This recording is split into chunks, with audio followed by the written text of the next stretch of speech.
Hello and welcome to Spiritual Life Today at Episcopal Homes. My name is Phil Rose and I'm one of the chaplains here at Episcopal Homes, and I'm glad to be with you today. So, a couple of things happened when we turned the calendar into September. We have decided to move to a Spiritual Life Today show that will be on at 10 a.m. and at 3:30 every day, rather than just Good Morning Spiritual Life and Good Afternoon Spiritual Life that was Monday through Wednesday. So on Mondays, it will be a sing along with Chaplain Leah. On Tuesdays, it will be me going through a book. And on Wednesdays, it will be the musings of Chaplain Jennifer. And on Thursday, it's our meditation, our 10 o'clock meditation service. And on Fridays, it's our Episcopal Liturgy of the Word. So today is a Tuesday, and I'm glad to be with you.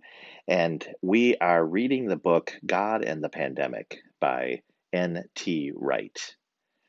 So Bishop Wright is a bishop of a diocese in England and a professor who has many titles to his name. And he was asked by Time magazine to put together a reflection on the spirituality of the pandemic and how people are thinking about God in the midst of this pandemic. So last week was the first session, which was an introduction, and you can find that on our YouTube channel. And today I'm going to begin with chapter 2, reading the Old Testament. Amos said that whatever God was doing, he would reveal his secrets to his servants, the prophets. We have had plenty of prophets telling us what those secrets were. These range from the cause and effect pragmatist, it's all because governments didn't prepare properly for a pandemic, to the strikingly detached moralizers. It's all because the world needs to repent of sexual sin.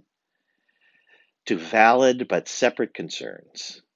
It's reminding us about the ecological crisis. We sometimes have the impression that the coronavirus is providing people with a megaphone with which to say more loudly what they were wanting to say anyway. That doesn't mean that there are not significant and rather obvious lessons to be learned. On the day I was redrafting this section, I got an email out of the blue from a medical student who has been volunteering in a hospital in East Harlem, New York.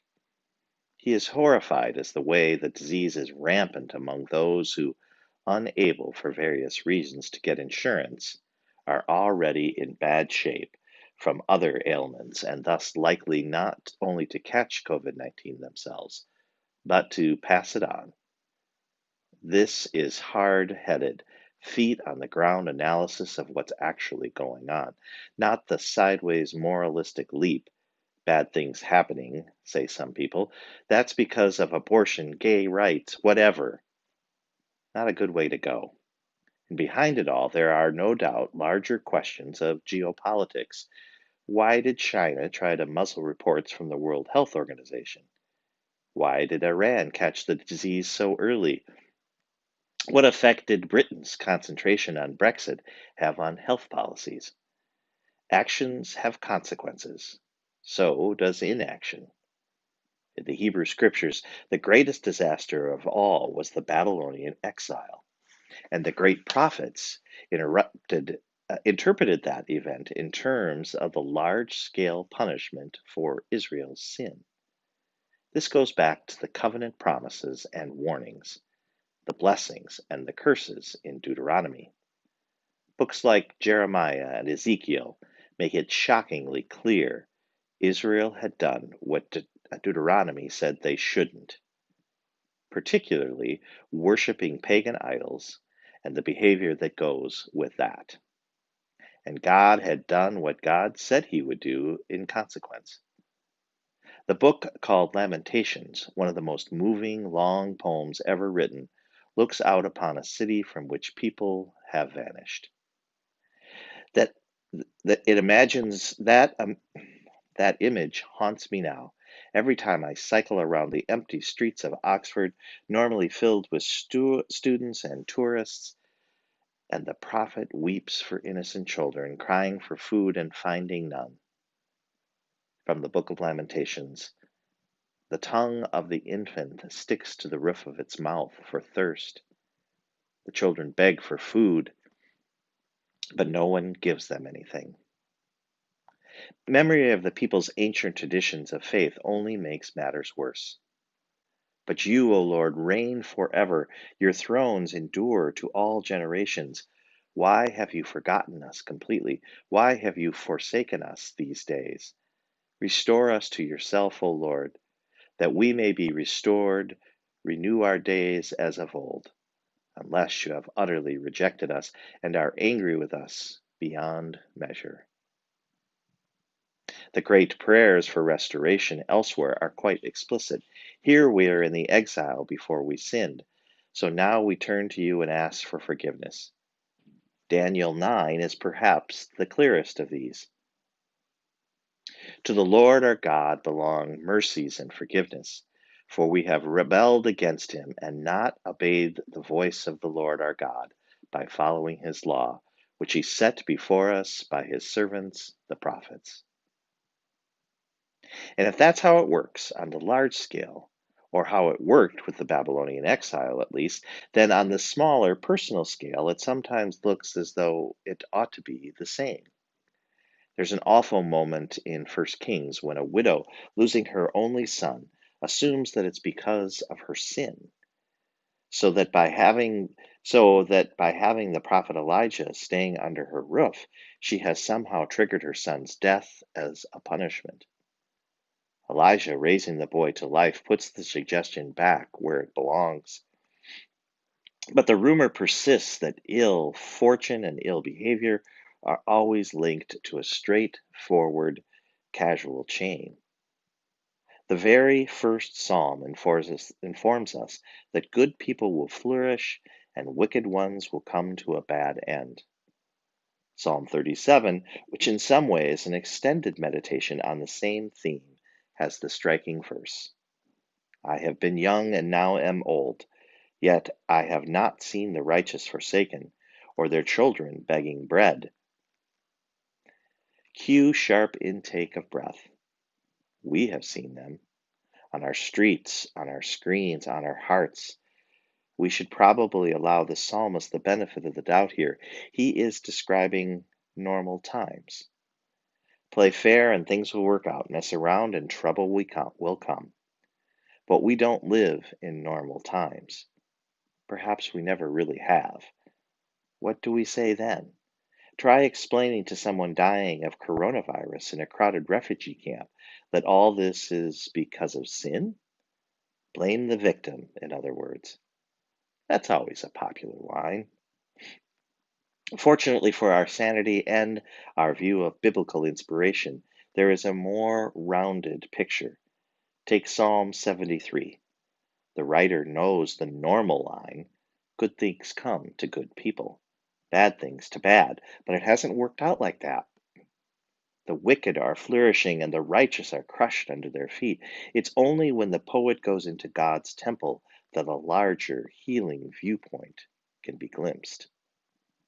Then go to Psalm 44, which specifically denies the good brings good, bad brings bad viewpoint.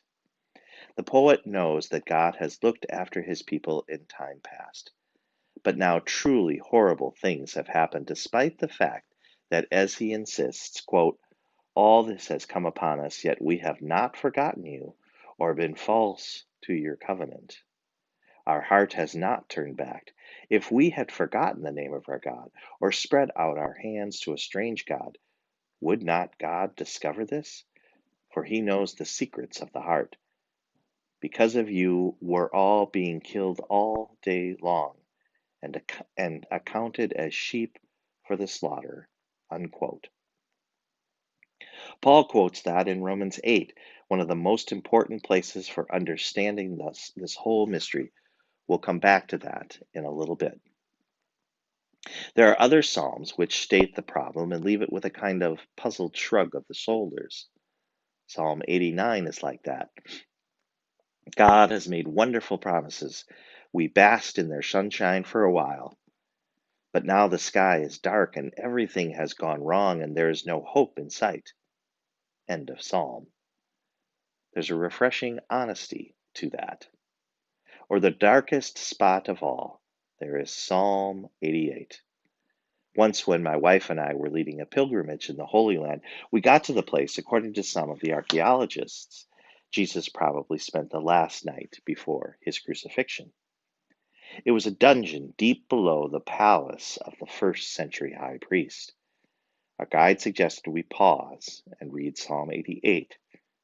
It was perfect and perfectly harrowing. Psalm 88. My soul is full of troubles, and my life draws near to Sheol. I am counted among those who go down to the pit.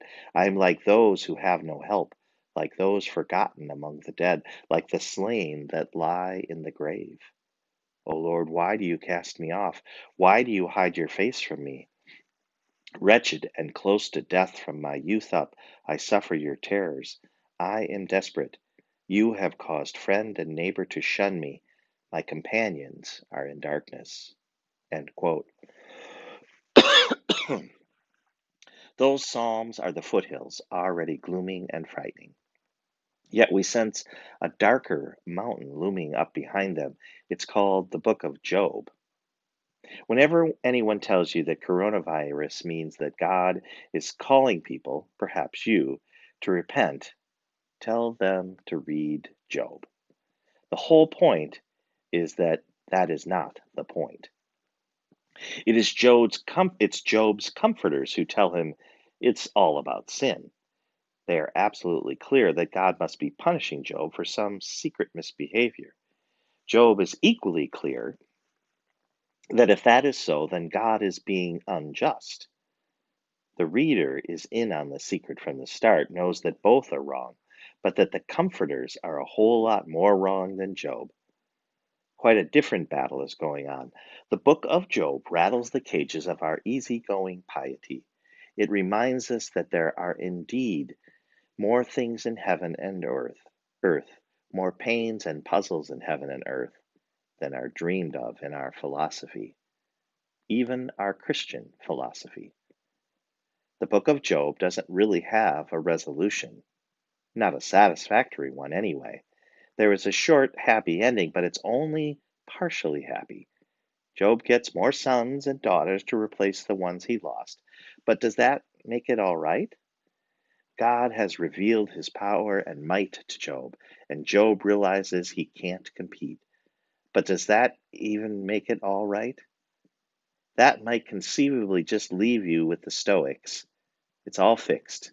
You can't do anything. You might as well put up with it.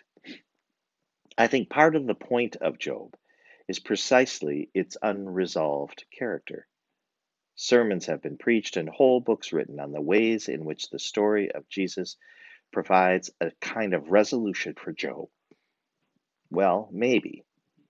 Job longs for someone to stand in the middle between him and God so that the case could be heard, so that both sides could be represented. There's no umpire between us, he complains, who might lay his hand on us both. He questions whether mortals can live again after they die. He longs for ultimate justice, a putting right of things which goes way beyond that life, beyond what this life seems to afford. All of these things are spoken of in the New Testament in connection with what the same God, Israel's God, has done and will do through Jesus. Jesus stands between God and humans. He has shown the way through death to renewed life. He has put all things right and will work that out in the end. Yet this is anything but straightforward. The book of Job is a standing reminder of how the Old Testament operates on at least two quite different levels. There is the story of Israel, or rather of God and Israel. This is the covenantal story, the narrative of how the Creator God called a people to be his partner in rescuing the human race and restoring creation. It tells of how that people, themselves carriers of the disease that had infected the whole human race, the protovirus called idolatry and injustice, which is killing us all, how that people themselves had to go into the darkness of exile so that somehow new life might emerge on the other side. That whole story, seen with hindsight by the followers of Jesus, has its own dynamic.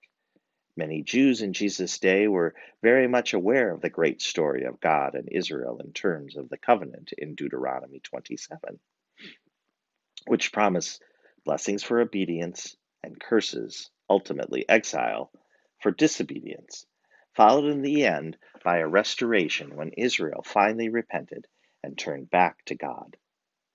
This story is picked up in the great prayer of Daniel 9. The extraordinary poem we know as Isaiah 40 to 55 tells the same story of God's healing, rescue, restoration, and new creation, following after a time not only of judgment, but even of despair. Seen from the perspective of a first century Jew, these scriptural traditions all belonged together. Jesus and his followers drew liberally on that whole story to explain what was happening now. Alongside this Israel and God story, there runs the deeper story of the good creation and the dark powers that come from the start that has tried to destroy God's good handiwork. I do not claim to understand that dark power, as I shall suggest later. I don't think we're meant to.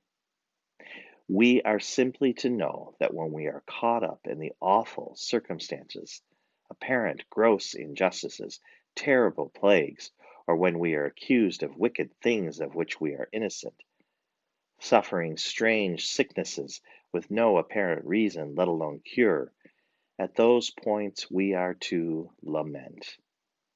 We are to complain. We are to state the case and leave it with God. God himself declares at the end that Job has told the truth. He has clung on the fact that God is just, even though his own misery seems to deny it. Jesus not only drew on that story, he lived it. He died under it. That brings us then to the story of Jesus himself. The next chapter is entitled Jesus and the Gospels, and we will pick that up next week. Thank you very much for listening, and we look forward to seeing you next week. And until then, be well.